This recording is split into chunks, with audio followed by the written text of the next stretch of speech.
Welcome to episode 60 of Reading Between the Reels. I'm Craig Dickinson. I'm joined once again by co-host Corey Heichman. How's it going, Corey? Hello. And of course, Justin Eldon.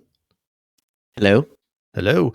And thank you, everybody, for joining us today. If you're a new listener, we're so glad you found us. If you've been enjoying the show, please tell someone about us. Send a tweet, post to Facebook, write a review on your favorite podcast catcher, or just recommend the show to a friend.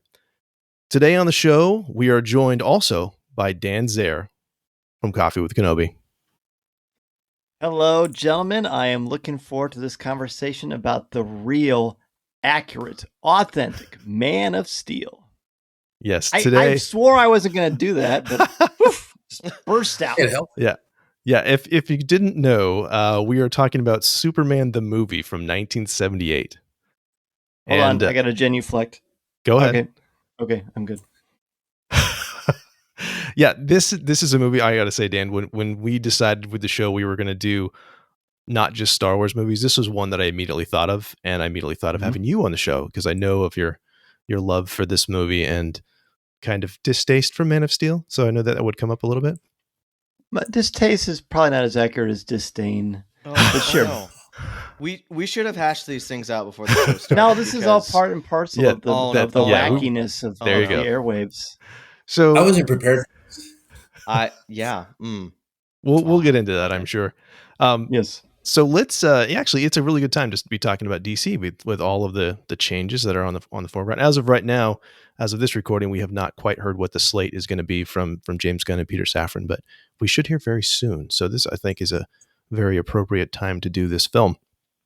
But let's go ahead and start with our overall thoughts on Superman the movie. So, Dan, you've already kind of started. Would you please continue with your overall thoughts on the film? I remember seeing this in theaters when it first came out. And I remember being absolutely blown away by it. I didn't know any better, but for the majority of my young life, I thought Christopher Reeve was actually Superman.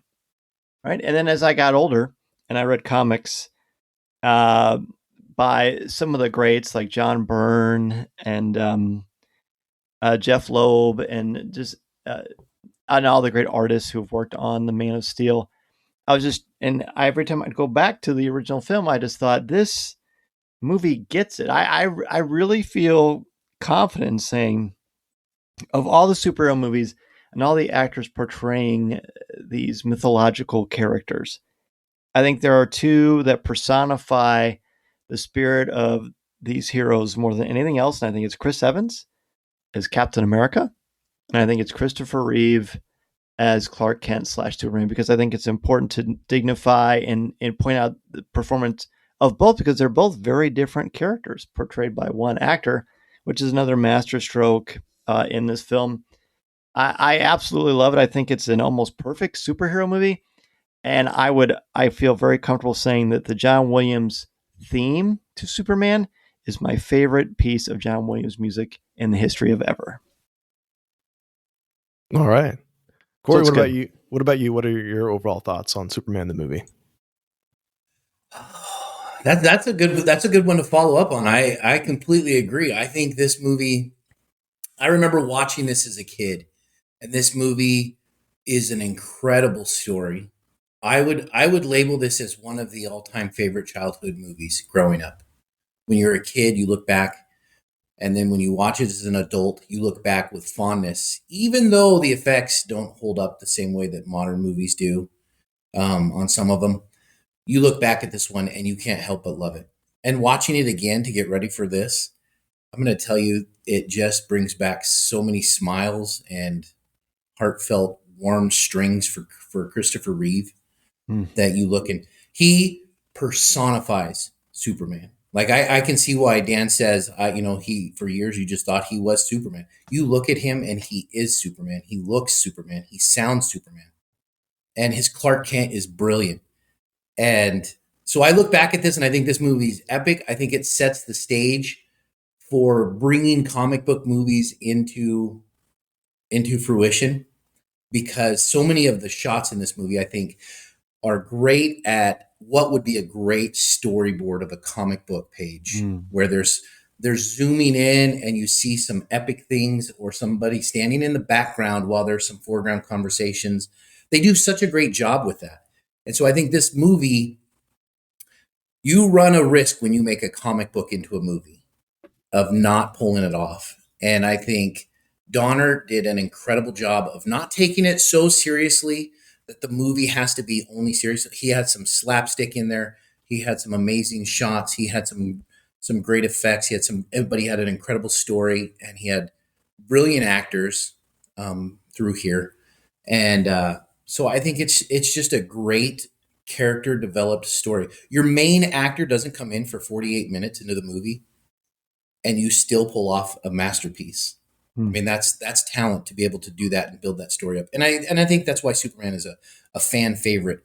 And maybe that's why some people are so passionate about Man of Steel and Warner Brothers and DC now is because he's such a favorite. Now, Justin is significantly younger than us, so he has a little bit of a different take, and I'm curious what your overall thoughts are. We've talked a little bit about it off the air, but what do you think, Justin? What are your overall thoughts on this film?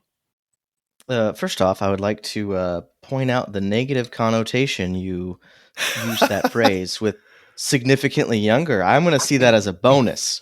No, but seriously.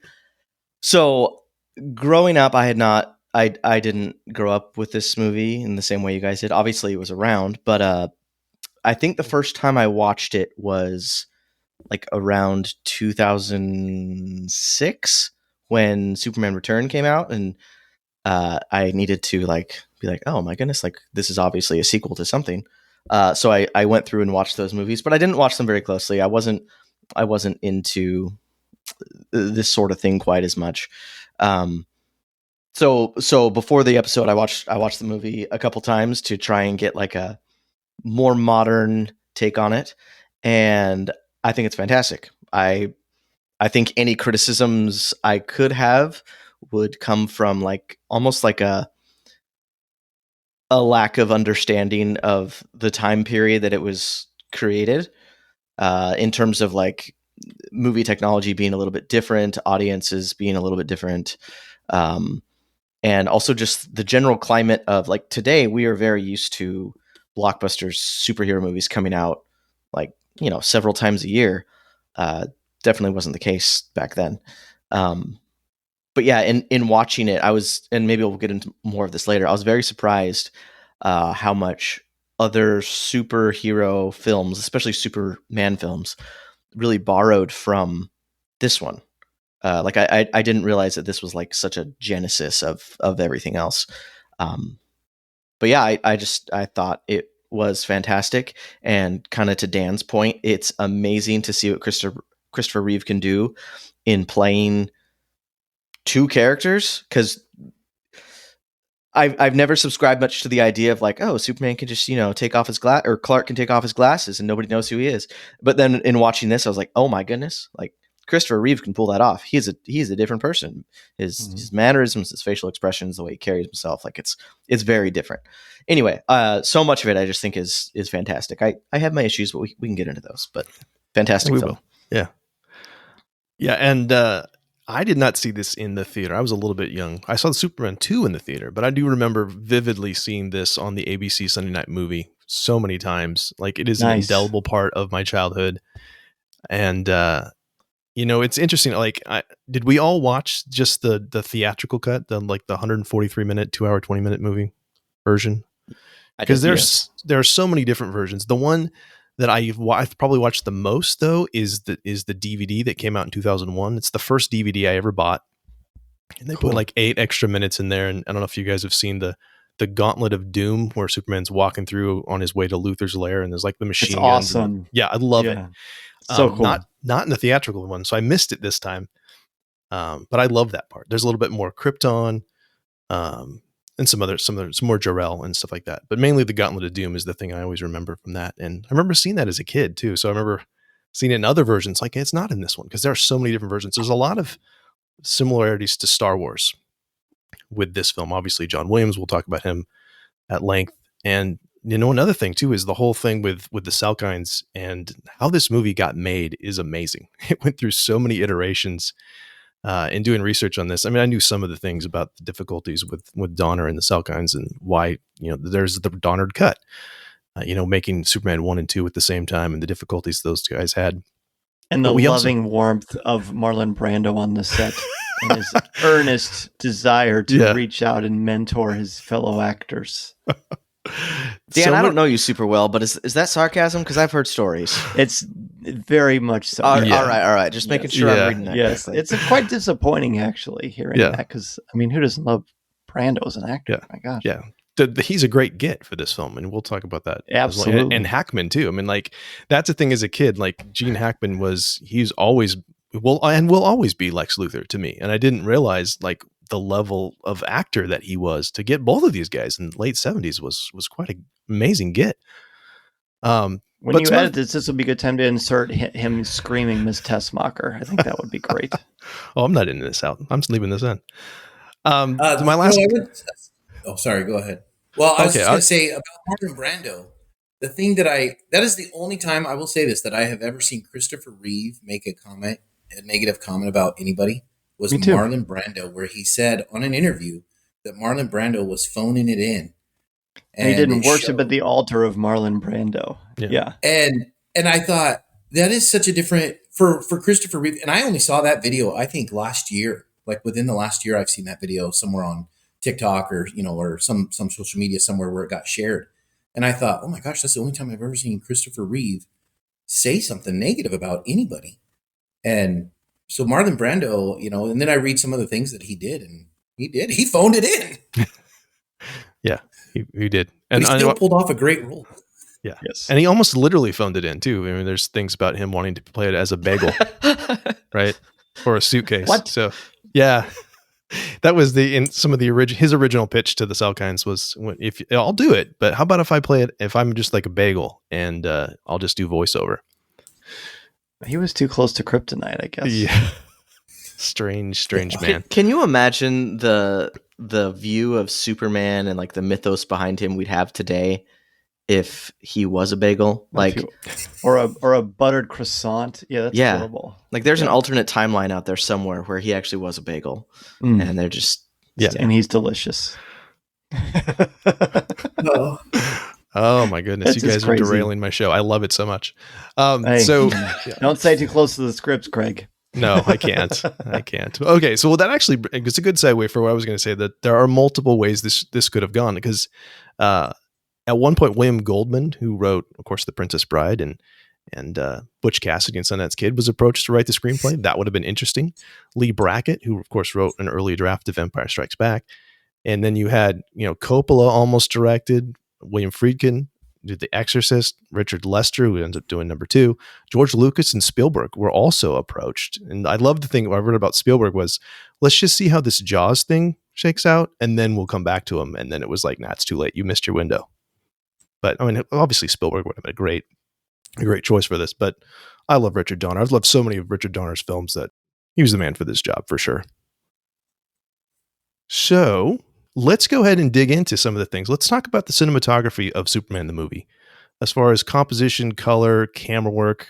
Dan, I'm going to start with you. What kind of things did you notice for cinematography for this film on this view? Well, obviously you've basically got 3 major settings. You've got Krypton, which leaves an impact even though it's really quick. You've got Smallville itself, and then you've got Metropolis, which looks a lot like New York. I don't know why. That's really weird. And it's they're the different. I don't even know if there are different lenses or different work done for it, but the lighting, each time you're in a new world, there's like a different filter on it, which I mean, that apply more modern definitions of cinema to it, that really help to tell the story itself, which I find great. The camera loves Christopher Reeve. I love that when it shows, it's just like the classic, they film him up when he's Superman, but when he's Clark, they make him seem a little bit smaller. And again, as we talked about, plus, again, the way he holds himself in his posture really define that as well. And even though, I don't know if the special effects would work to talk about here too, but the flight stuff is just fabulous. And there's a real mythos to it, because when they created this film, they weren't worried about people believing a man could fly. They were more worried that people would buy into the optimism and the persona that is Superman in a very cynical 1970s world. I don't know. That's not really cinematography based, but it's interesting to bring up. Yeah. Corey, what about you? What kind of things did you notice for images, cinematography things? The thing I agree, those three settings of those three worlds, you look at Krypton and it's the ice and crystal world, very 70s sci-fi, but I love the color. I absolutely loved it watching this time. You look and you see all the bright colors and Superman's red and blue in his baby blanket stuff just shines. And I feel, I know that is dated now, but it sure does become a memorable look. And all the logos on the Marlon Brando with the S and all the other logos that they did for the other characters, which is great. And so it kind of sets that there's more behind this than just an S for Superman. So, and then I think when you get to Kansas and you go, it's just full Norman Rockwell painting Kansas. And I think you dignify that the best is the funeral scene for Jonathan Kent, when there's a long sweeping pan of this valley and it's empty and it's secluded and it's farms and it's Kansas. And then here's the cemetery and so it draws you in, I think. And so then you go to Metropolis, and then finally when you get to Metropolis, you get the superhero epic, the romance story, and you get some of the screwball comedy. You don't get that until Metropolis. It is a serious movie up until that point. And then you get Clark Kent, which is kind of a bumbling fella. So I think the scenes and those three worlds are pieced together just in a stunning way to do it, to show those three worlds. And so I think they give you something memorable in each one. And then the final one where we have to, this is our Superman that we're accepting and moving forward with. So there's a lot of good panning and a lot of good, I think, comic book shots that take place in the cinematography. I think they slipped in a lot of comic book still images, like Superman on the boat where he gets hit with a crowbar is from one of the comics. Him getting the cat out of the tree is from a comic. Him when he's a baby picking up the car over his head, throwback to the very first episode, picking a car up over his head. So I think that cinematography of slipping these images in is played off very well in this movie. Nice. Justin, what about you? Norman Rockwell comparison is apt for sure. Yeah, I had that too. So that's awesome. Justin? I hadn't quite broken it down mentally the same way Dan had, so it kind of got the wheels turning. But you're right. Like there are three very different settings, and if you look like at the first one, where it shows Krypton, and you have like this highly advanced race who's almost like so advanced that they're lacking in any sort of emotion, and definitely the color exhibits that. Like you can see it. It's very like everything is very black and white or shades thereof, except for obviously Superman's father, who inserts some emotion there. But then you go to Smallville, which is very like bright and colorful, and like just wide shots of like beautiful valleys, Norman Rockwell, like you guys said. And then almost everything in Metropolis, like there are some colors there, but it is a lot of browns and a lot of grays. But there are like so many close shots, and the shots are just full. There's so much in each of those shots. It's almost anxiety inducing, which I think is intentional, especially when you're in the Daily Planet and there's just so much going on. And I've never been in a real newsroom, if those even exist anymore. But it like stresses me out to watch the amount of things going on. I'm sure I could watch those scenes 20 times and pick up on something new every single time. And it just kind of shows, I don't know, I guess like different viewpoints, or different things, like maybe I struggle with this word, juxtaposition of like Smallville versus Metropolis, and maybe how difficult that would have been for Clark. It never comes out and says that or really shows the difficulty for Clark, because you don't really know how much is Clark acting and how much is actually him struggling to adapt. But I imagine that would have been difficult for him, and I feel like the movie is trying to tell you that. Nice. You guys pulled out so many of the good things that I was going to say already, so I'm going to dig a little deeper and see if there's things I didn't have or that you didn't get brought up yet. So I'm going to start with the black and white curtains at the beginning. I always forget that the movie starts that way. The very old traditional, the June 1938 pops up. It's very, you see an actual comic book. Like, speaking of images, it literally goes right back to that, right back to the source. Mm-hmm. And then that transitions into those dynamic title sequences in full color. And then music kicks in. And I mean, I remember obviously seeing those as a kid. And then that was, I think, the best thing that Bryan Singer did with Superman Returns was give us that again. Because I immediately when I was in the theater seeing that with Superman Returns in 2006, I was like, I'm 7 years old again. Because that's so iconic. I just love that so very much. I'm so jealous of the nostalgia you guys have attached to this film. I wish I could view it through a nostalgic lens.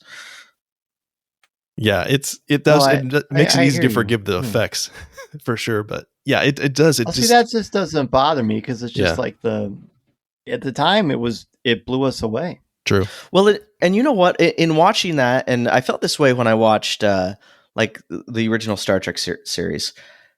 The effects are not great by today's standards, and they are distracting.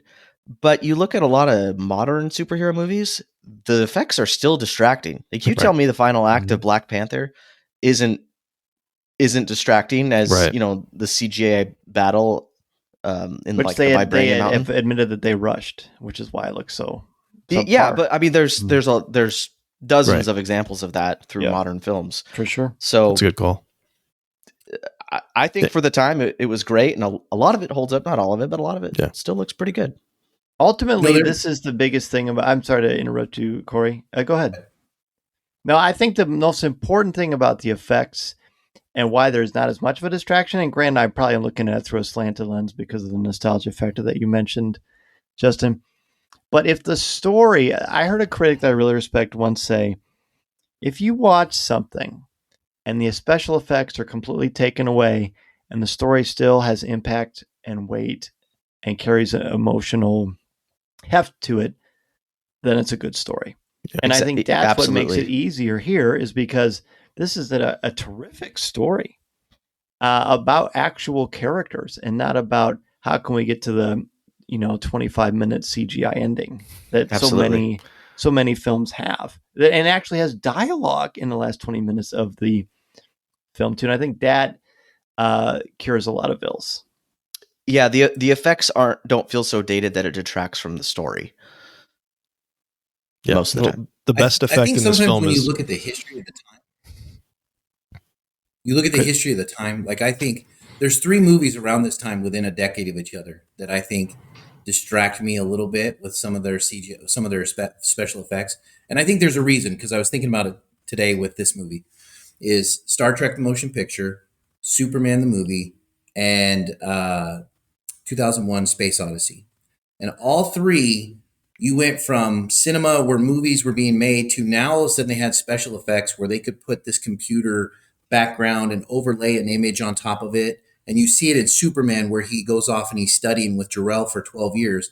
You see actual, there's some sand coming out of some paint thing that's overlaid as if it's in the galaxy. And they use this huge, at that time, it was a big new effect to be able to put some of these things in the movies. And they overlaid some of these a little too much. And they made what would have been a 20-second scene into a 2-minute, 3-minute, 4-minute part. And it was, it gets a little bit distracting by today's standards. It's too much overlay and it looks a little too cheesy as he's flying through space and, on his way to Earth. And you got some of the stuff in there, like trying to show the cosmos and colors and paint. And so it's an emerging technology at that time. And that's why it's in the movie. They did it with Star Trek. And if you took those scenes out, it would have knocked off 5-6 minutes out of a movie. But at that time, you take it in that time period, it's kind of a common thing that's coming along. So, yeah. Well, and you know what? I don't know the physics of humanoid flying. How am I supposed to know that maybe it looks like he's attached to wires when he flies? Does it look like that?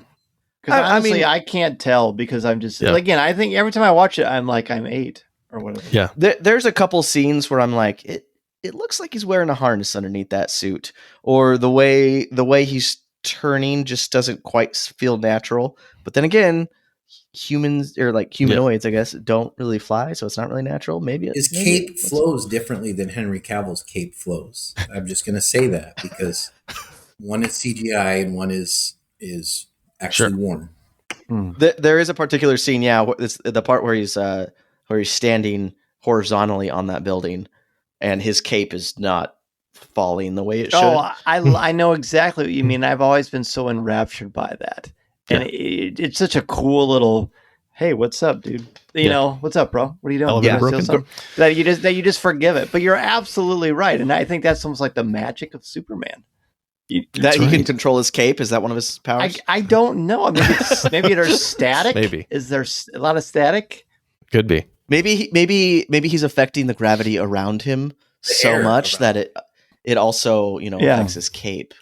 He also can throw an S, which is a whole other thing. And there's Superman 2 has some weird powers. It okay, does. I'm going to touch on a couple of great shots that I like, and just so we can move on to sound. There is we talked about the shot of baby or toddler, I suppose, Clark picking up the truck without a super diaper on. Without naked Clark. But you also get a great triangle shot of they see what happens, and then you see Martha's on the left and Jonathan's on the right, and they look back at Cal's ship. I'm going to keep switching back and forth. It's right in the middle, which is a great shot for us too. They look back and they don't say anything, but the way it's shot, you're like, yeah, we have to look at the connection between the ship and what's happening currently. So I love that. I love seeing every time I see triangles. I think that's fantastic. Another one I really like is we have the super wide shot of Clark racing from the right to beat the car when he's after football practice. It's such a wide shot, and all you see is like dust trails kind of meeting in the middle. And it's just a beautiful shot. There's so many great sweeping shots. Corey, you alluded to this too, that it takes its time kind of establishing things. They do this also when they go to the Arctic, where we're going to build the Fortress of Solitude, and just really establishing location and his powers in that sense there. So that was a lot of fun. But let's go ahead and move on to sound. Dan, why don't we start with you? Effects, soundtrack, vocal sounds. What kind of things jumped out to you? The sound and the effects, I mean, they tell a story, as I said before. The important thing about a good film, an effective film, is that the special effects don't detract, but they're just a nice bonus. I like to think of it as in the classic days of Shakespeare's plays, how the special effect was the costumes, because they had to go by the sun. And when the sun was down, that was it, no play. So the special effects were the costumes and the performances. And Christopher Reeve is, as we've established, his own special effect. You really can't underestimate or undervalue this man's persona. I mean, literally, he's a big guy. Like, he could have been a bodybuilder. He trained so hard for this film. But the way he carries himself, as Justin said before, you can actually believe the whole glasses thing. Because the way he changed, it's like Bud Collyer in the great 40s serials, the radio stuff, and the early Fleischer Superman animated stuff. The voice work changes, but then when you've got an on-screen person, that is a special effect, and it's magnificent. The flight stuff, I said, it worked well for me. I still think the ending stuff when he's flying, yes, you're aware that he's not actually flying above the earth. But boy, does that speak volumes about, it just creates a level of pathos, and nothing eclipses the John Williams score. The Krypton theme, of course, the Superman theme, I said, is my favorite of everything John Williams has ever done. That's saying a lot, as we know, because of the volume, the depth and breadth of work that is the amazing maestro John Williams. I saw John Williams twice. I saw him once at Celebration in 2019. No, this 2022. And he did the Imperial March and Raiders and the Obi-Wan theme live for the first time. But I saw him in Chicago, probably 2007, 2008 at the Chicago Symphony. And the first song or theme that he played was the Superman March. And I got to tell you guys, like, even now I have goosebumps just exploding, because when he played that thing, there's just something that you just feel like you can fly. You just feel so powerful. And so there's so much joy and passion and excitement and pathos that just oozes out of that. And it was playfully done and recorded, but there's such a majesty about this silly idea of this character that couldn't possibly exist. But if you know your history of Superman, and I teach Superman is one of the things I teach in my mythology class, as an early idea of a hero and self-sacrifice. But Jerry Siegel had this dream in 1934. In the middle of the night, he was picked on by bullies. His dad was killed by a man with a gun, and he had this dream of this person that was part Hercules, part Samson from the Old Testament of the Bible. And he woke up and he ran over to his friend Joe Schuster's house. And he said, "I've got this idea for a character." And they sketch out Superman. It takes them 5 years to sell the idea of Superman. 5 years. First comic comes out, 1938, 1939, Action Comics #1. It started everything. It started comics. He was the first comic book character to have his own comic book. It was 13 pages. Before that, it was always separate heroes in a comic book. He was the first TV show. He was the first movie. He's the first everything. And I say all that to back up what I'm saying before. This is about the special thing because Christopher Reeve is carrying that mantle and he makes it soar, and pun is intended. Ooh. Nice. All right, Corey, some things you noticed about this sound. Oh, Justin, you want to jump in? Go ahead. Oh, I was just thinking. So I want to say maybe a week or so ago, Craig was in my classroom, and this is before I'd refreshed myself on this film. Craig was in my classroom during lunch, and I think you were watching this film, and the march came on, and I'd heard that dozens of times throughout my life, but I never realized quite where it was from. I don't think, but it's such like an iconic score. Like, I'm sure most people have heard it. I wonder in terms of like recognizable John Williams scores, like how high up that list would you put it? Like top 5 probably, but Top 3, I would say. Top 3. Probably like How many of those top 5 scores are John Williams scores? That's the thing. Oh no, I'm just saying just multiple. John Williams. 10 of them. Yeah. Just keeps going. There's a list of top 5 scores, and John Williams has them all. That's right. So, Corey, sorry, in the weeds there. I was just you're fine. Blown away. That's awesome. Anything else you noticed sound wise? We can keep talking about the march, of course, but I think when I look at the sound, the whole movie is great, and I think you get, if you can walk away from a movie and not be distracted by too many things with sound, then they did a phenomenal job on sound, right? And so I think there's only 2 things in Superman that ever bug me on sound, and one is in the opening credits. I love the John Williams score so much that I don't like the whooshing sound from the credits, the names coming in. I love that. The Doppler effect. I know, and I might be alone in this, but when the whooshing sound comes in, it's distracting to me because I want to hear the score. I want to hear the song. And so they keep whoosh every time it goes by. and I feel like it's too much. I feel like, what it reminds me of this last time I watched it is when we teach kids PowerPoint in class. And they use every effect they can and every sound, and you sit there and you watch the slide develop, and you're like, oh my goodness, that's every sound in the whole theme there. and then they judge you, and they're like, well, why don't you put transitions in all of your slides? Because it's terrible. Because I'm not 8. I'm just saying, had PowerPoint been invented at the time of Superman, they might not have done the whooshing sound. And then the other part that I think is his voiceover for young Clark Kent throws me in the beginning, but by the time he gets to the farm, I accept it and it doesn't distract me, because Christopher Reeve's voice does not fit the face of the boy that's playing Clark Kent. And it's too distracting for me to accept it. And I, by the way, sidetrack, Avatar 2, Sigourney Weaver's voice did the same thing, and I couldn't handle it. It just drove me crazy. So it kind of distracts me a little bit. But other than that, all the other things are absolutely amazing. The sound wise, they do an amazing job getting things like when he lands on the window and you hear his feet hit the window when he's standing horizontal in a vertical world. His feet hit the window, and then you hear him step off as he catches the criminal and steps off. You hear him step off. Yeah. And that's detail. That's detail that gets you, and I think makes it great.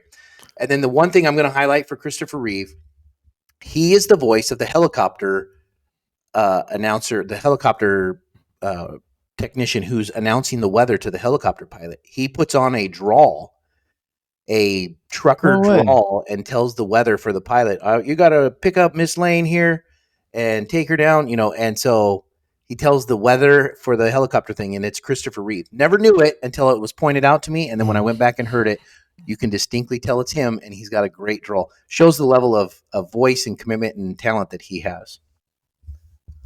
Nice. Corey, Justin?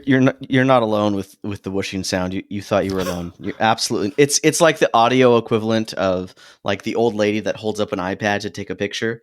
It's distracting. Like you don't need it. Like let me hear the freaking song. Stop it. Yes. Yeah. Stop. We didn't need that. Needs to be edited out. We don't want that. Goodness. I appreciate your opinion that you do enjoy it, Craig and Dan, but it's awful. I'll forgive you both because you seem like very, very loving, kind, good people, good men of God. So I'll forgive you.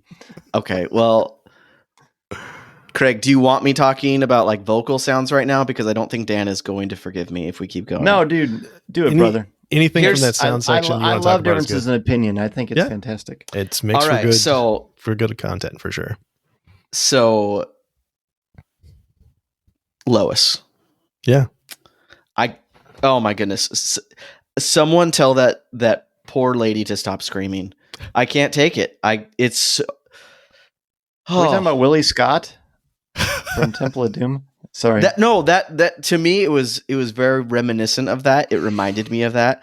Like we get it, you're being buried alive in a car, but do you have to be so loud about it? Oh, it was so good. Oh my man. I just kept having to change the volume when I was watching this thing. If that happened to me, I'm going to scream that loud. Yeah. You better help me, Justin. And you absolutely have that right. But you know what? When you're like blasting right into my ears, I'm going to be like, Dan, please be a little bit quieter about your death. Thank you. No, the rest of it was fantastic. I know we're talking about Christopher Reeve a lot, but yeah, just his ability to control and change like the cadence and like the tone of his voice is so impressive. Like Corey, I didn't even know that was his voice as the helicopter weatherman fellow. You go find it and you'll hear it, and you. I know. I can't unhear it now. The drawl he does in it is amazing. Yeah, it's fantastic. You will want to drink a Pabst Blue Ribbon when you hear it. He has a foam hat with a mesh back when he's doing that scene. Yeah. That's the only thing I can picture. That's a 70s beer. Yeah. Burt Reynolds used to drink. I don't understand that reference. It's all right, Cap. You write it down. I'll add it to the list. There you go. Okay, is it my turn? Yes. Okay, so you guys have many good things. We're probably going to interrupt you, just so you know. That's totally fine. You know what? I'm going to start with the sound effects. One thing I always have loved is the sounds what the Fortress of Solitude makes when it's being constructed. Those scraping sounds. It's violent, but it's powerful. There's explosions.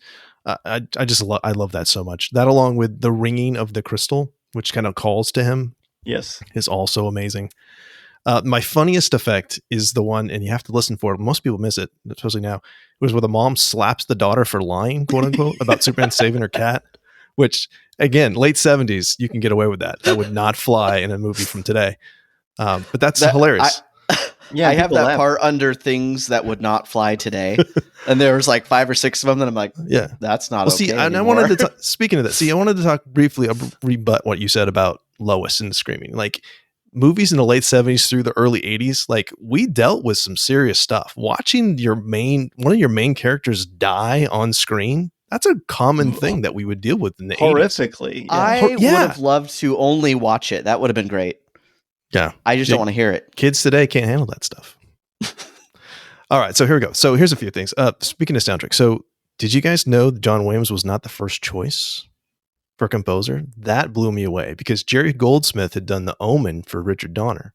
So he was supposed to do it, but then his scheduling conflict didn't work out, so John Williams gets hired. Fantastic. Because I agree, Danny. I think that his Superman theme is my favorite of his. Same.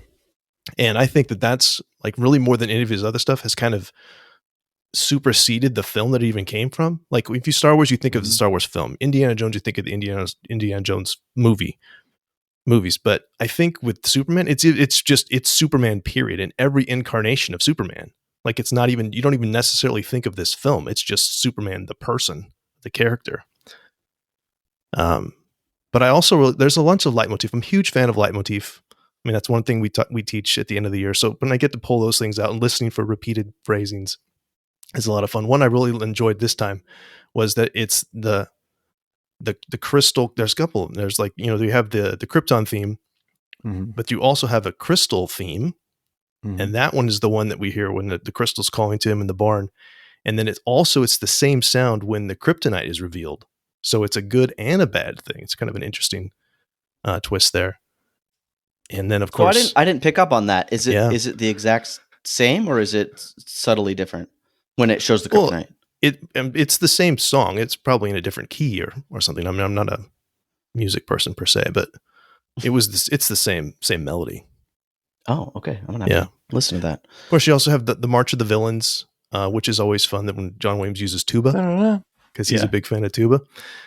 And I love the love theme and how it's kind of a natural extension of the main title. Like it's even played over the opening credits. It bridges all together. I will say, I think the love theme is very cheesy. Always has been. That's fine. Here's the thing. Can you read my mind? Yes. Oh, we'll get to that. We'll get to that. I'll talk about that in just a second. Last two things I want to talk about with the music is that you have two good examples of diegetic music where you have, I'm going to start with the second one first, actually. So you have Supertramp's Give a Little Bit, which is from 1977, which makes sense as a diegetic song because that would be playing on the radio while she's driving around.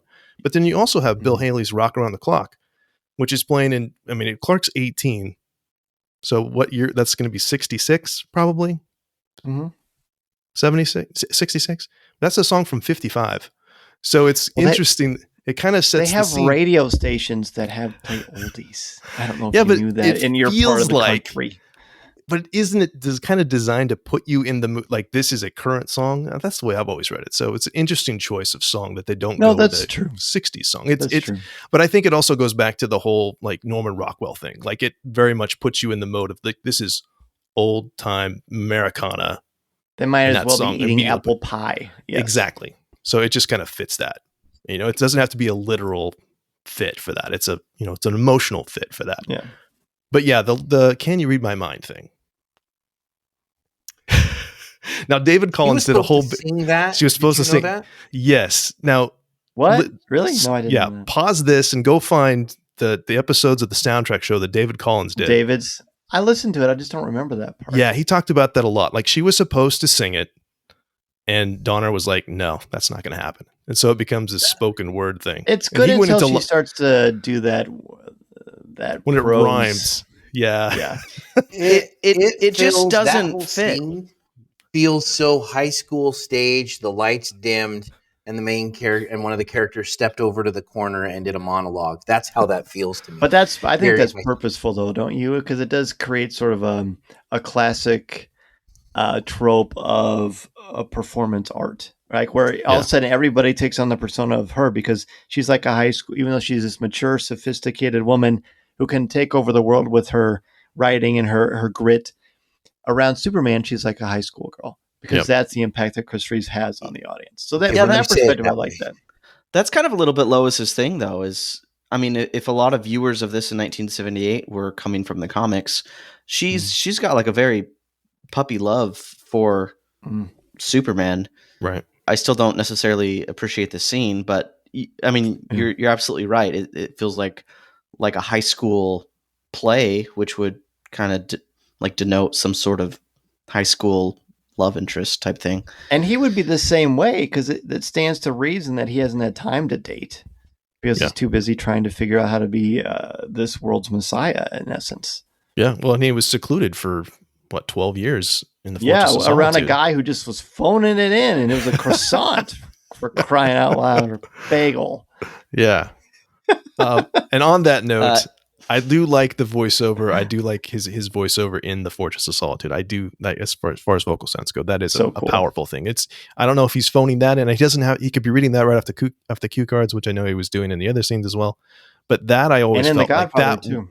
Yeah, that works for me. The Fortress of Solitude training montage that works for me. It's great. And when he's eating those eggs and punching the meat, it's awesome. Sorry, that was something else. That's a different thing. It was Rocky. I watched a different movie than the rest of you Sorry. guys. He was in Philadelphia, right? We ran up the stairs. It was cool. Yeah, I'm sorry. One of the benefits I think for this, like when you point out that palace with Jor-El in there and how they did that, being on this side, oh my gosh, 40 years later, 45 years later, crazy. Yeah, I don't know where that happened, but 45 years later, and having all these different versions of Superman movies now that we've had come out, Lois and Clark, Smallville, Lois and Superman, Henry Cavill, who I absolutely adore. Warner Brothers, get it together. What in the world? Anyway, so like you get to this level where we have had all these different iterations and how each one has done a different take on that. And Marlon Brando is not my favorite Jor-El, how he does that. I really like, there's 2 iterations of Jor-El that I think have been great. And they did it in Man of Steel, which I thought was absolutely brilliant with Russell Crowe, the way he did Jor-El. And it's an AI interaction that looks visual so we can see instead of a screen and mystic. And then Lois and Superman has been absolutely doing wonderful with it. So I think the way that they've done it, like Marlon Brando was not my favorite way to do it, but at that time, that was an iconic person and an iconic role, and was great. All right. On that note, let's go ahead and move down to performance. And first off, I'm going to stipulate that yes, Margot Kidder is melodramatic, but I think it's warranted. When you're falling out of from a tall building after the helicopter thing, that's warranted, as is being crushed in the earth. But everybody else, I think, is very, very solid throughout. But I do want to talk about dialogue. Do you guys have, and I'll let anybody go that wants to go, a specific line or passage that you like? And for me, I was like half of the movie I wrote down. I love your this movie weight so and much. my IQ. I mean, Gene Hackman just delivers, hammers punctuates dialogue with levity and with venom in the same exact breath. I mean, he kind of transcends this movie in a lot of ways. He's very much larger than life. To me, he is the best version of Lex Luthor because he's a genius. He completely ignores anyone else who isn't him. He has no problem poking fun at people, and of course, Ned Beatty is just the most perfect foil for him. But he just chews up scenery, and Gene Hackman always plays very heavy characters, right? And then he plays Lex Luthor, who is, it's kind of a hit or miss throughout the history of the character. When he's done well, he's done really well, but it's kind of hard to do him right. I think Batman's the same way. There's a certain specific cocktail that goes into this character, and when you make him one dimensional, it's not as fun. Now, is Gene Hackman's Lex Luthor one dimensional? Yeah, pretty much. But that's not what he is there to be a rival for Superman. And because of the persona, the larger than life mantra. I mean, think about these monster actors you've got in the late 70s. You've got Gene Hackman. You've got Marlon Brando. I mean, these are 2 absolute legends in this time period. And the heft that they carry in this is great. I won't really say much about Christopher Reeve because I think it's really been said. Margot Kidder, I think her chemistry with Christopher Reeve is nice, and I think it works. She's a little bubbly and dizzy because she's so distracted by her work. So is she my favorite Lois? No, but she's far from my least favorite, if that makes sense. But I just, when it comes to acting, Ned Beatty's terrific and just a big goofball. But Gene Hackman is just a scene stealer every time. Yeah. So in 2006, when Superman Return came out, I loved Kevin Spacey's portrayal of Lex Luthor.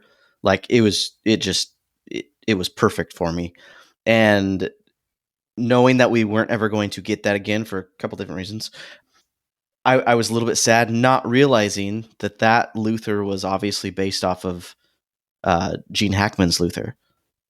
So in watching this, I was like, oh my goodness, it's my favorite version of Lex Luthor. It's not There you Kevin go. Spacey, but it's dang close. Like I loved his portrayal in this film. Like Dan, you're right. Like he's kind of a hard character to nail. We've seen some good portrayals. We've seen some bad portrayals. Man of Steel doesn't do it super great. I'm sorry, not Man of Steel. Batman vs Superman. BVS, Yeah. But yeah, Gene Hackman kills it in that role. Love it. Well, if you like that, he's in Superman 2 I know. and Superman 4, which isn't a great film. Superman 2? Yeah. I have seen Superman 2, but again, it was like I watched it in like 2006, 2007, and I don't think I paid close attention. Yeah, I've never seen Superman 4 ever. Really? Yeah, I don't know if I could. But it's more Christopher Reeve Superman. So even though the movie's not good, true. you still get that. So That's there's a true. few moments of goodness in there. Corey, do you have a favorite line? Actually, Justin, I'm gonna start with you since you started. Do you have a favorite line from this that's you didn't grow up with? I was curious if you had something that stuck out to you. I gave a literal LOL at what Dan mentioned. Your weight and my IQ. I love that line. Yeah. Although he looks, at 200 pounds, like he can pull that weight off. That's impressive. He looks a little more than 200, but yeah, I would think so. Corey, what about you? You got a favorite line? I do. In this, if you've listened to the show long enough, you'd know that I love wisdom in the movies. I love lines or quotes that absolutely snap me into a mindset of applicability. This is a line, or this is a moment, or this is a character that makes me look and say, oh my gosh, this applies to any one of us at any given moment in our life. And it's, you know what? The biggest wisdom that I think I get from Superman movies is Jonathan Kent in Superman, the movie, and in Man of Steel. And in this one, I'm going to say, when he says to him, son, I do not know why you are on this earth, but it is not to score touchdowns. Mm-hmm. I think it's such a powerful moment. And it makes me look, and you hear it, and I kind of get lost in the rest of the dialogue because I think, oh my gosh, how many times do we focus on something that is so trivial and so small, and yet we have a bigger purpose. We have a greater reason. We have something that is our calling, that is going to be challenging and amazing and require our superhuman abilities to go through. And so I think I look at that, and that is the movie line of this whole thing that stands out to me. I love all those parts, the weight and the IQ, and when he says bad vibrations and getting hit with a crowbar. I love those little witty things that he does with Clark Kent. I think and I'll be this, no one else can pull off Clark Kent the way that Christopher Reeve did. And if you look at every iteration of Superman that we get from here on out, no one plays it as slapstick as Clark Kent, as Christopher Reeve. They're all serious. Brandon Routh channels his inner Christopher Reeve quite beautifully, but I totally hear what you're saying. Brandon Routh does a beautiful job of doing Superman. And I would watch it. I'd pay 5 times to go watch a movie with Brandon Routh right now of Warner Brothers. Same. But I'm saying nobody does the slapstick of Clark Kent quite as well as Superman. And him and Margot Kidder, the way that they play together, they're quick and fast paced, and as a duo, that is Superman and Lois that you see. And I think that's the hard part. You hold everyone else to that mantle, like they're the top couple, even though they're out in that time and it's a different date. I think the chemistry between those two pulls it off very well. So, well, and anyway, even to say that's my quote. It's Superman is more than just touchdowns. It's more than just trivial things. It's big stuff that's going to save the world. Delivered by Glenn Ford, who's another American icon. Yep. So I'm going to build off of what you just said, Corey, because there's so many that you could have mentioned, but the one that just gets me every time is where the helicopter scene happens and he swoops up and catches her and he says, easy, miss, I've got you. And she says, you've got me. Who's got you? the way she delivers that line is so amazing. And then at the end, and then he finishes it off with this little button, which again is repeated in Superman Returns, which I love that so much. He says, "Well, I certainly hope this little incident hasn't put you off flying, miss. Statistically speaking, of course, it's still the safest way to travel." Just nonchalant, not a big deal that I just did this. And he's so polite. Charming. He does a little thing so when charming. she says that. She says that line, and he does a little just a. Yep. And it's so wonderful because he's an epic hero, and he saw the humor in what she said, and I got goosebumps again. I'd say that scene is one of my favorite scenes in all of film ever. Yeah, me too. It's just so glorious. The reveal is so great. There's nothing better. Yeah, I'm going to talk about that when we get down to set decoration as well, just a little bit. I'm going to fly through some of these things. This is a great conversation. The amount of times people have said "fly through" when we're talking about Superman, it really makes me happy. Huh? Interesting. What about body language, facial expressions? Do you guys have anything that jumped out? I feel like I've covered what I'm going to say on that one, but I'm gonna hand the baton. I do want to point it out too. We mentioned Glenn Ford when he grabs his arm. Oh yeah, and he just says, "Oh no," and that's all. It's so understated and just perfect. He doesn't freak out. He doesn't overplay it. He almost underplays it, but it's perfect. It's a lot of realism in that, isn't there? Yeah, verisimilitude. It's the first time we said it. I thought we'd say it more, but yeah, finally burgeoning. There you go. Yeah. His Jonathan Kent dying is probably one of the saddest ones to see that, just because that moment where he grabs his arm, like you're talking about, you get that for 30 seconds, and then he's looking back and forth at everything, and you can just imagine what he's pondering, and the character. His wife, Martha, is she gonna be okay? Clark is growing. This is a moment I need to be here for him, my farm, and then collapses, and he knows what's going on. So that's powerful. That hurts when Jonathan Kent dies in this one versus some other iterations where we've lost. Versus when Kevin Costner does, and you're like, "What the hell's going on?" I will not. This is not the time. Allow any negative Costner. discussion about Kevin Costner. Thank you. Me and you, Justin. Yeah. So I would love Justin to talk about and Man of Steel sometime. We may have to come back and do that. Justin, we were going to talk about this today, but I didn't want to talk about it until the show. But for me, the body language, we started to allude to it when he's about to tell, he comes back from being Superman, and we have she's in the blue dress, and he's at the interview, right? And then he changes to Clark, and he comes in and he takes the glasses off. That transformation, he does it twice because he turns into Superman and then turns back into Clark just with body language and pitching in his voice. Is amazing.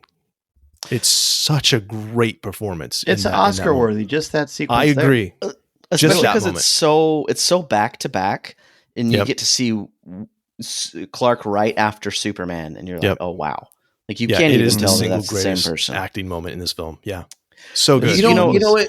What's powerful about that is that's the alter ego switch. Like you see our characters get dressed and they become the superhero, and then they go off. But to see him switch back and forth from Superman to Clark Kent to Superman, like how he can do that, Clark Kent to Superman and back in that scene.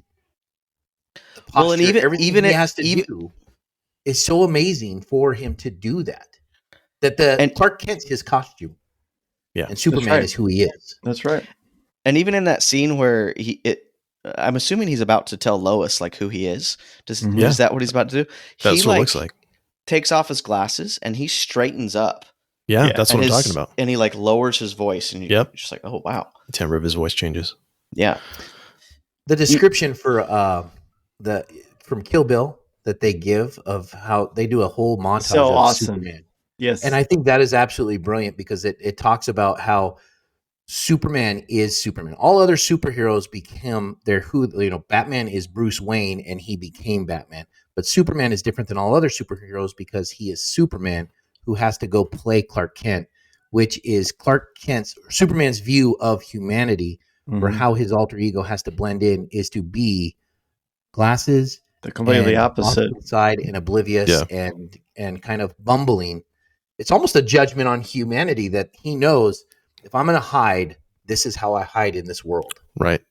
That's true. This is how people will ignore me. Yeah. I do think he does, like, as beloved as Henry Cavill is, Love him. His Clark Is he versus though? Superman is Dan. No, I know he is. Oh goodness.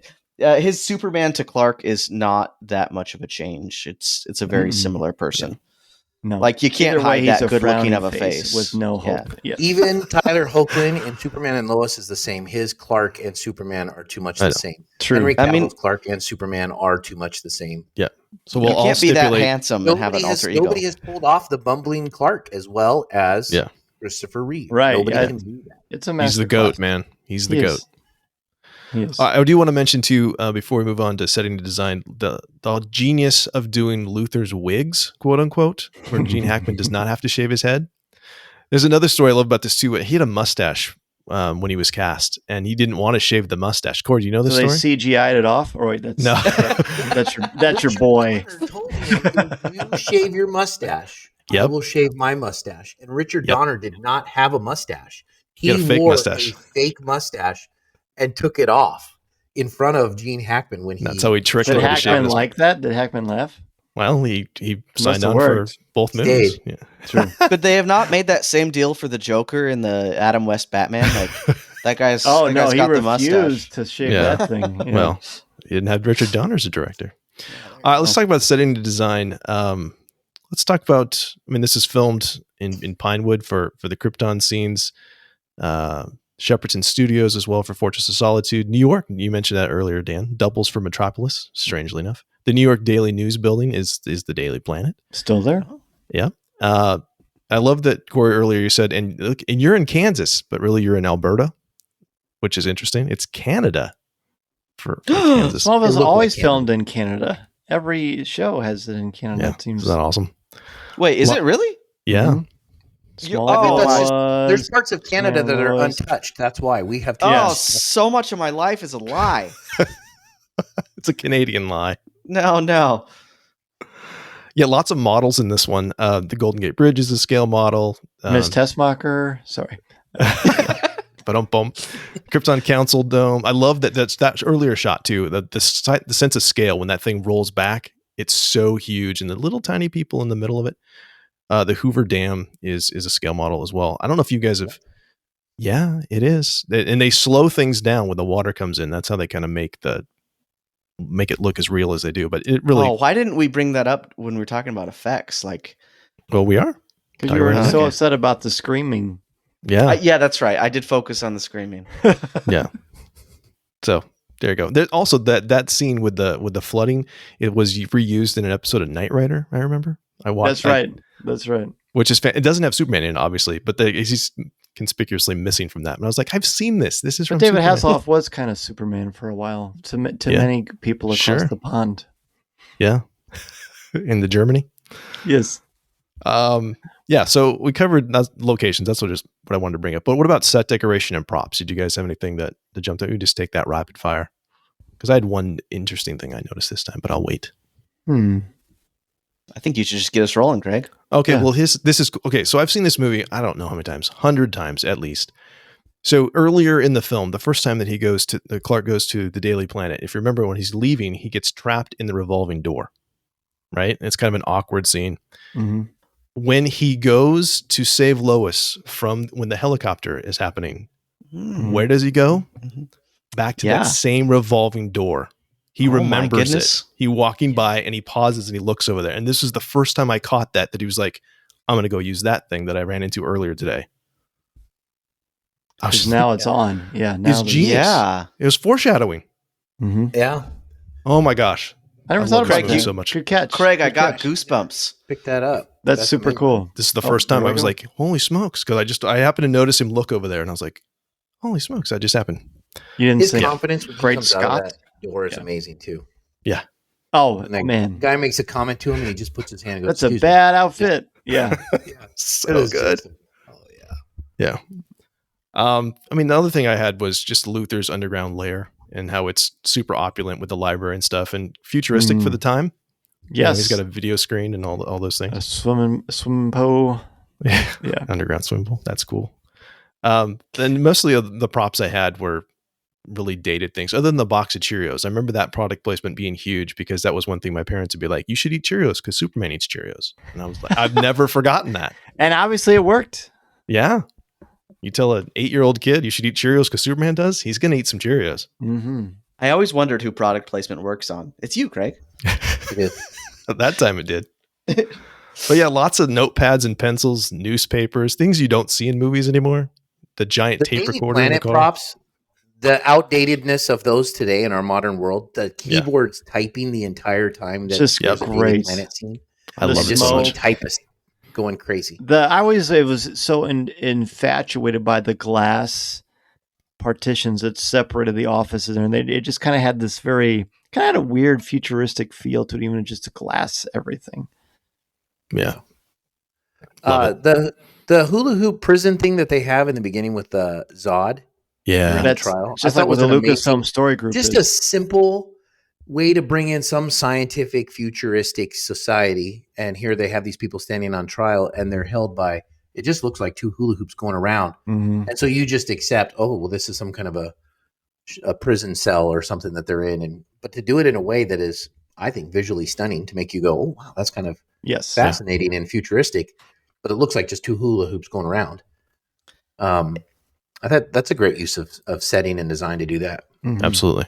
Hey, while we're on that Zod scene, I'm going to get into the weeds again. I think that's just going to be my hallmark. I know they filmed 1 and 2 kind of back to back or even simultaneously. Yep. But it felt so out of place to put that Zod scene in there when that doesn't even come back until Superman 2, right? Well, Right. yeah, but that's the whole point of it, is that it is coming back. Yeah, it was strange to me that, like, why not just throw that in Superman 2? Yeah. Well, spoiler alert, if you watch the Richard Donner cut. Now, Dan, you've seen the Richard Donner cut, right? I have. Yeah. it So right here. the end of this movie where he throws the missile into space is actually the thing that opens up the Phantom Zone in that version, not the bomb at the Eiffel Tower. That's what's in the theatrical release of Superman 2. So it's all tied very closely together. Could I just say, because I think if you look at this Superman trilogy, not counting 4, you put this Superman trilogy, they do a great job of doing that, where something from this movie sets up your sequel and is going to appear in your sequel. And I think I noticed this time with Brandon Routh and the crystals that Kevin Spacey uses in Superman Returns, Mhm. you get a lot of that with Fortress of Solitude, where he throws the crystal and you see that violent fortress rising. But then to bring that back and put that as part of a story to finally get a reboot of Superman, 20, 30 years later, I thought was a nice way, because it's a way of kind of how they did 1 and 2. 1, there was a scene here that becomes part of the sequel. And there's also a scene here that becomes part of a sequel that we have with Brendan Routh 20 years later. So Yeah. I in need to my see that mind, movie it worked, again. I thought. I missed that movie. I need to see that again. Anything else before we move down to characters? I've talked a lot about characters, but there might be a few things, few nuggets. All right, cool. Let's talk about characters. We talked about Brando and Hackman. The list of people that could have played the role of Superman is ridiculous, and I won't really get into it. It's really easy to Google if you want. Corey might have a point on that. The thing I want to point out with this is Christopher Reeve was like 24 when he played Superman. Wow. And unknown. And unknown, but he plays that so much older. Like, I don't feel like he's in his Because mid-20s. Superman is perpetually 33 in the comics. Right. Yeah. But he feels like a mid-30s guy. Mm-hmm. I'm just like, I was shocked when I was like, wow, he was mature. Do you think part of that too is because when we watch it for the first time, we are young? Probably. So of course he's going to look old. You know what I mean? Yeah. Margot Kidder too. She's only like 29. No kidding. Oh, Yeah. She looked like she was older than this. People just I looked think people older. aged different back then. I do. It's the cigarettes. It was all Well, the that's cigarettes. some of That's it. right. And the So- altitude. It aged her. Yeah. Fun character. I know there's so many characters we could talk, we could talk Christopher Reeve, Margot Kidder all day, but just a side note, and I love it when they do this. You see directors do this. The police, the 2 policemen Yes. following Thank you. Otis in the beginning, Yes. Yep. is the police captain in the Richard Donner Lethal Weapon movies. Oh yeah. And so I Holy cow. thought it's fantastic. I love it when directors have somebody that's Good catch. a buddy that, hey, I'm going to bring him back. He's a great actor or a great friend. and I'm going to throw him in this role and keep him going. Shared universe. And so, Well, Corey, Confirmed. Shared universe. I'll see your buddy and raise you. That's his cousin.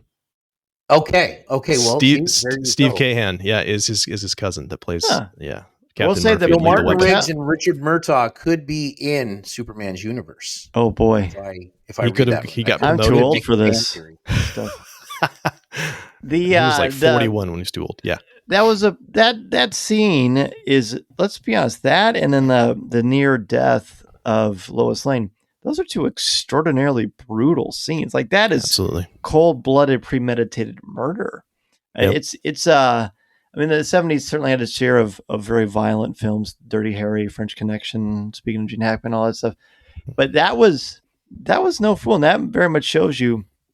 Talk about a shift in tone from the silly dopiness of Ned Beatty's character Otis to this violent murder where he's just completely indifferent and snacking away. I mean, it shows you there's some actual stakes here because character-wise, none of these people feel like real people. They're all absolute characters. You know what I mean? There's not even an attempt at realism. It's real in the sense of you're watching a movie about a comic book character. But I think it's cool that you're able to pull off such gravitas in a film that is really just cartoon characters. Yeah. And it's so lovely that that's your first introduction to Lex, is just his Mhm. finger pushing the dial as he's snacking away, like casually murdering a guy. Yeah.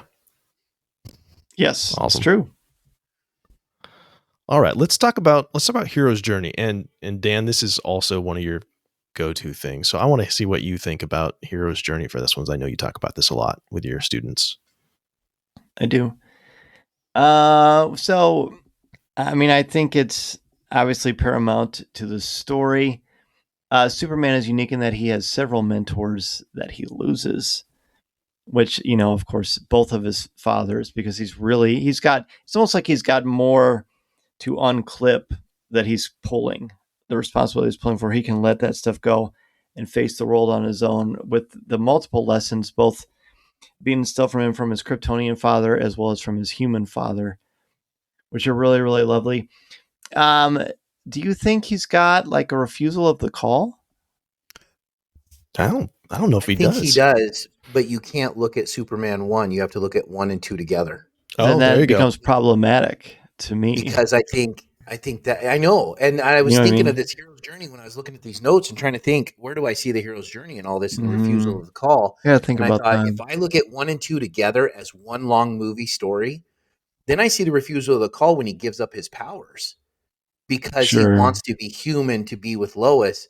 And I thought, that's his Valley of Darkness. He gets beat up in a diner. He goes and he's bleeding, and it's the, I'm going to walk away from who I am. You could But almost then I say, have to come back. I really liked it a lot. I think you could say that his apotheosis and his refusal to call are wrapped up in the same thing, which is really interesting for such a true blood hero. And that will be when he goes against his father's wishes and reverses time. Yeah. You know, and he changes fate. You know, historically, that doesn't work out very well. And is there ever really a cost or a punishment that Superman faces for that? Not really. Not really. That's with No. time. Time messes back. That's right. Yeah. But we don't really see that ever play out. Not with him. Yeah. No, No, and so he's almost above the hero's journey in a way because he doesn't really have. I mean, he's a complex character, but he's not really a complex character. You know, I mean, he has to face. He has to take responsibility for who he is, so who he will be. But we don't really see a ton of that. He wants to play football when he's younger, sure. His dad talks him out of it. Then there's no more conflict. His role is purely to inspire and instill hope. And I never really thought about before that it doesn't really have much of a hero's journey. But I don't find that to be problematic, surprisingly, because he's a different category. You know, he's very much a god in this. He's very much a god. That's more or less what I had, you know, when I watched it too. In Hero's Journey, he starts off as a hero, kind of from the get-go. In that short little scene before he runs home, you know, maybe you see like the pre-heroic Clark, and then after his dad gives him that short little speech before he dies. It's like almost from that point on, he does no wrong. Yeah. Yeah. By Well, the you way, I mentioned- just want to say this really quickly before I forget, and then I promise I won't interrupt anymore. You're fine. I like to imagine that football still hasn't landed yet.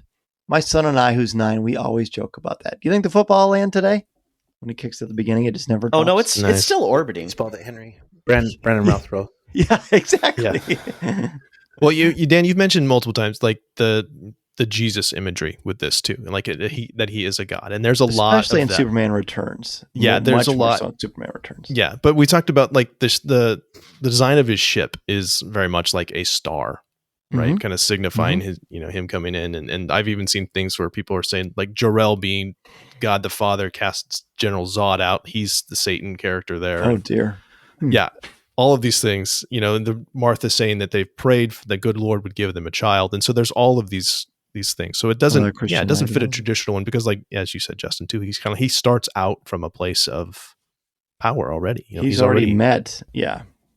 He's already there. One thing I thought was interesting too, though, is when he is in the Fortress of Solitude and he's getting his training, it does seem to be, and then later when he comes back after saving Lois with a helicopter, that he has disobeyed what Jor-El has asked him to do. So maybe Very much. that's is his refusal as well. That like the path That's of what I being mean. public Superman Mm-hmm.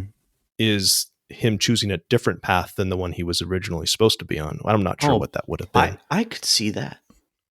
Because your Well- refusal to call is that you abandon you abandon your preconceived preconstructed destiny because of fear, because of a lack of worthiness, because of a sense of obligation. He has none of those things, Mhm. right? But he does refuse his father Yeah. to change and alter the course of destiny. He's really interesting. It's almost like we need to come up with a new listing for him because, as you've all mentioned quite beautifully, he's at a different place. You could almost follow the hero's journey through Lois's eyes. I think you'd have a much more interesting, compelling argument. She Mhm. certainly goes to the belly of the whale. She certainly goes through a death and resurrection, right? Sure. Yeah, and also you don't see just in general, Superman Clark Kal-El doesn't have a whole lot of character development. It's almost like everyone develops around Clark and around Superman, Mhm. and Mhm. they change as he comes into the world. Like how do we now exist in a world with Superman? Exactly. Yeah, interesting. I think the best the hero's journey version of Superman is in Grant Morrison's All-Star Superman, which is the most beautiful Superman story you could ever hope to ingest. And there is a DC animated version of it Yeah, I've seen that it. is if you, Justin and Corey, if you haven't seen it yet, I highly recommend that you make it a top priority. It is absolutely a beautiful love letter to everything that is Superman. Oh, I will And, do that.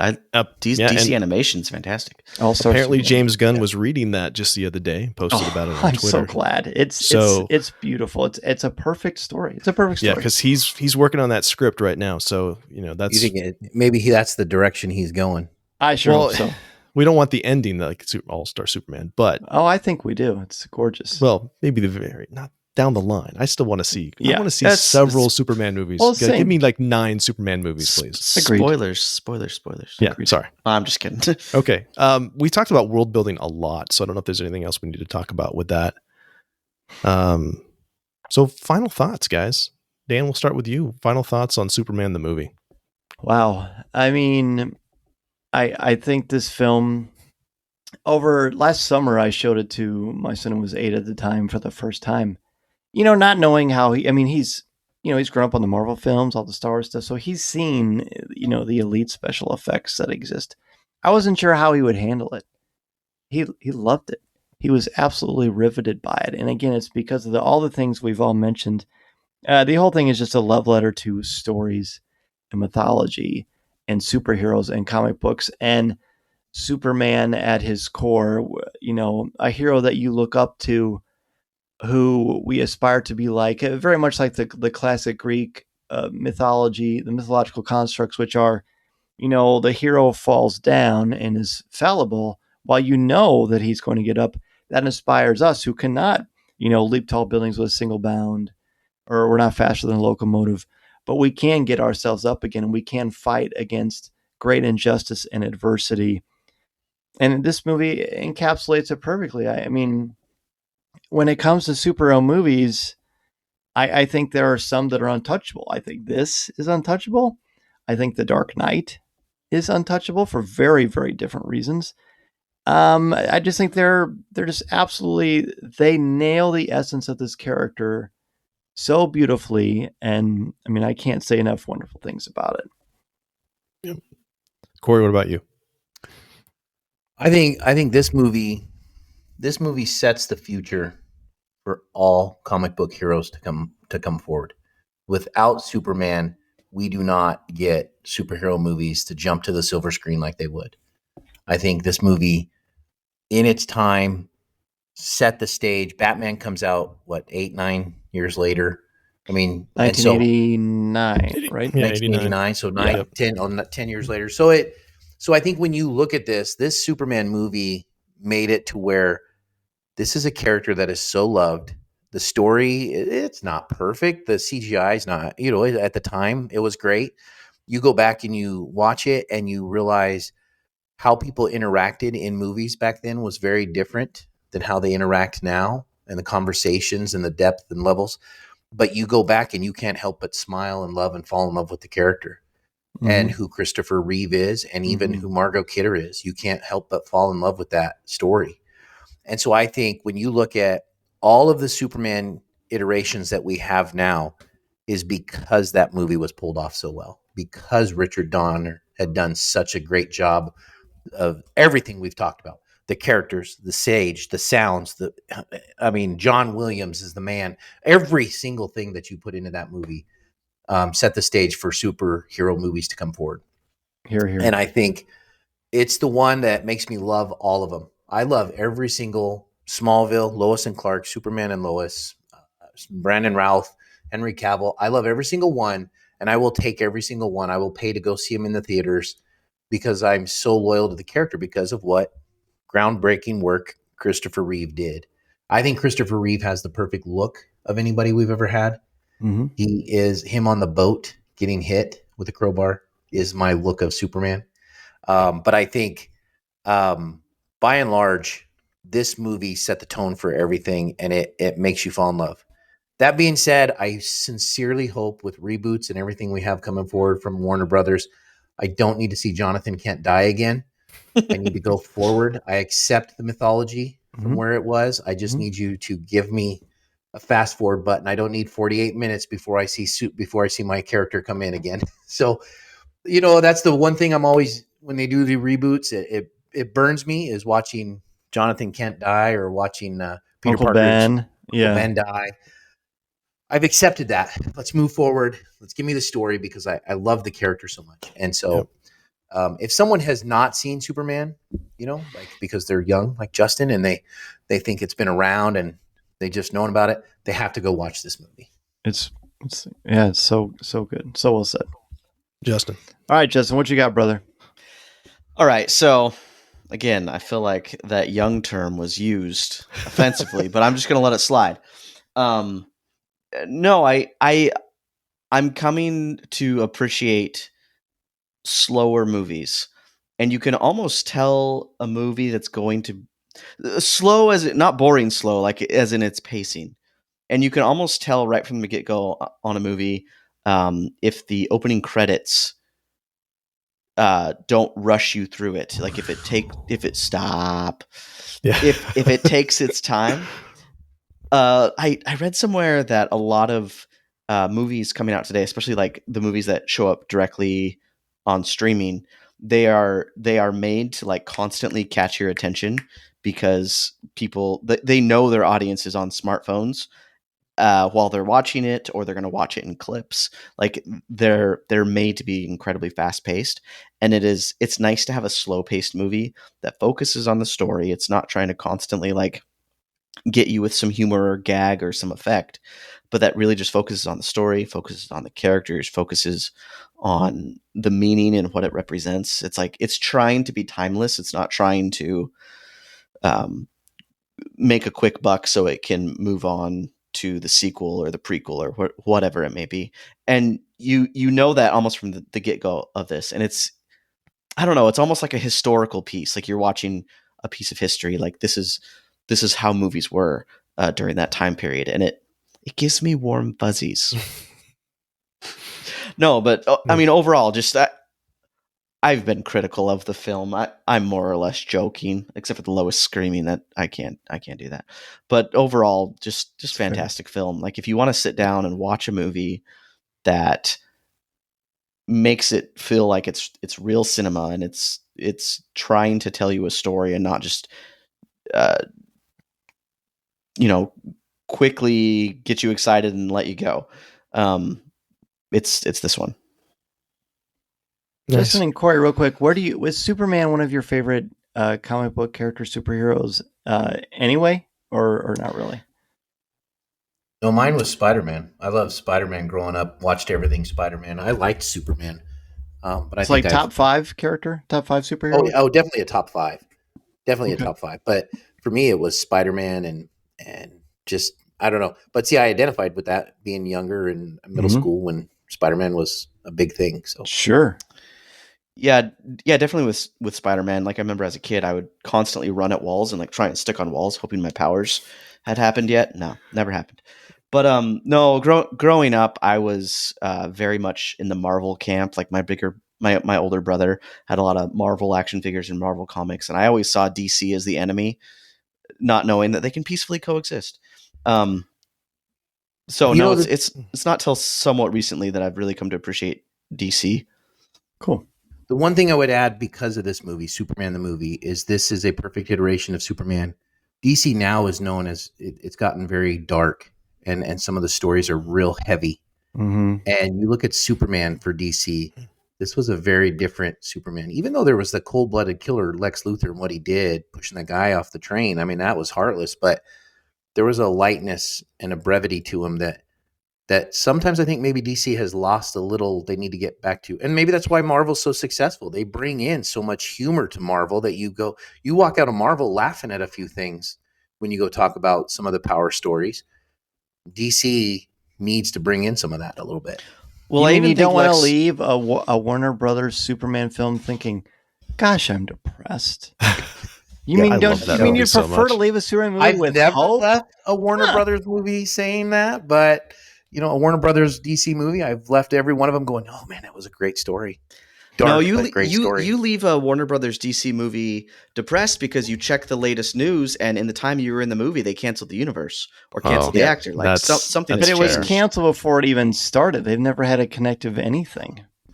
All Yeah. right. Come on, Netflix. Okay. So I mean, speaking of like light villains, I mean Lex Luthor, his greatest plan is like to sell real estate. He's not trying to conquer the world. He's just like, nah, I want some money. he's I want going to rich. kill I wanna be millions of rich. people first, but yeah, Well, that's causing the that's- deaths of millions Land of is the one thing they're not making more of, Craig. people. It's also yeah, true. I love Superman Return. Took that line back. That was great. So for me, Superman Returns, by the way, I think is is almost perfect Superman movie too. I like Superman Returns I a love lot. that movie. If we ever talk about that, sign me up. Okay. I'll pencil you in. So for me, Superman is my favorite character. Hands down, comic book character. I knew because that. of this I knew because that. of this movie. I mean, I was exactly the right age. Jan and I are from the same generation. We saw this on TV, saw it in the theater, and it was the only thing. Like we mentioned, Batman doesn't come around till '89. It's the only thing for a decade. The only feature film. And we had the Wonder Woman and the Hulk TV show. That's about the only other live action stuff we had.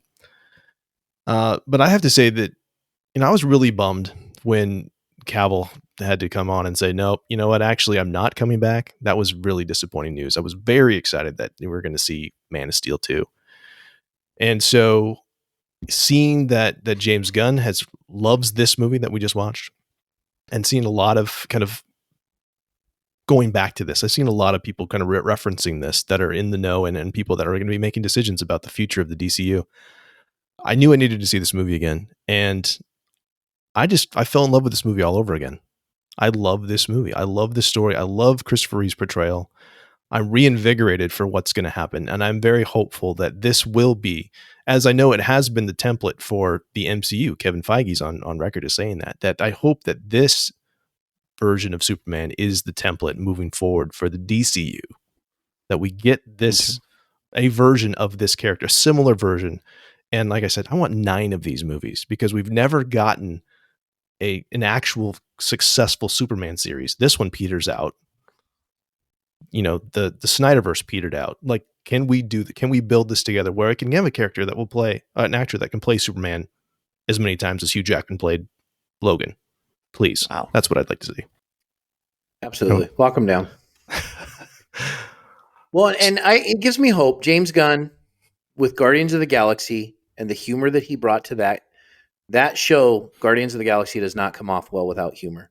And I think you're right, Craig. James Gunn, I'm going to give him the trust that he brings in this Christopher Reeve version a little bit with some DC lightness, that we could still have our stories. We can still have it, but it's a new direction. It's a bold new direction.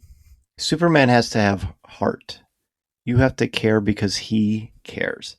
And we don't have a lot of time to see Superman being Hamlet and questioning his existence. And come on, he's Superman. He's the light. He's not gray. Sorry. Good. No, that's fine. We've done that. So we've gotten all iterations of Superman out of the way. We've seen the Hamlet version. We've seen the death of Superman. All these things, these projects that Warner Brothers execs have wanted to see for decades. We've done that. Now we can go back to the core of who Superman is. I love it. And I love how much you love this movie. That makes me happy. So before we get out of here, Dan, why don't you tell everybody what's going on with Coffee with Kenobi, where we can find you online and such as? Absolutely. Well, first of all, it was great to meet you both, Justin and Corey. Craig, always a pleasure. It's an honor to be on Reading Between the Reels. Love the work that you're all doing. So keep it up, because you're certainly entertaining and educating your listeners. As far as me, you can find me on Coffee with Kenobi, which is a Star Wars podcast that comes out twice a week. There is a live show Tuesday nights at 7:00 p.m. Central Standard Time on the Facebook page. Coffee with Kenobi is all over social media, including the Tick and the Talk. And then as for me personally, you can find me on Twitter at Mr. Zehr, MRZEHR, on Instagram at Dan Zehr, CWK.